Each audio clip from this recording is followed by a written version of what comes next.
We like to think of EMission Zero as having 4 pillars: design, educate, advocate, and offset.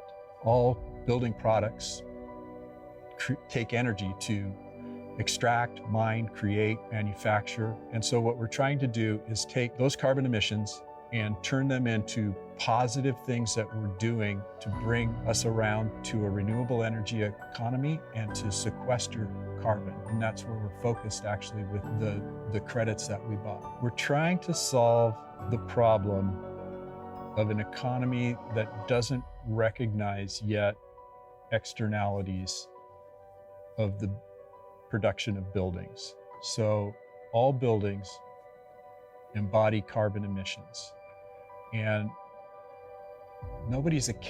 people are accounting for it, but nobody's willing to step up and to take on those externalities and internalize them. The other issue that we're also trying to solve is the time value of carbon, and is what we're emitting now versus what we're emitting, 50 years down the line.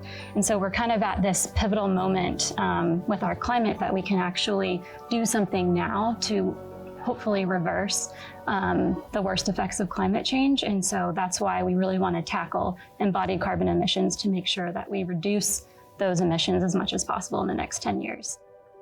We said at Miller Hull is we're going to start doing that to prove that it's okay to do it. The way that we're able to measure our impact is kind of twofold. In the operational energy sector, we're really talking about energy modeling, electrifying buildings, things that are happening early in design. We're working with our engineers to understand those impacts early on.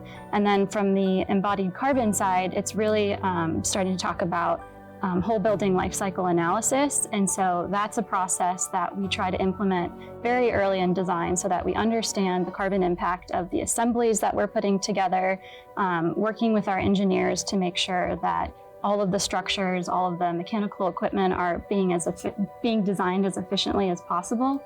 And so that's kind of how we measure or quantify the impact of our embodied and operational emissions.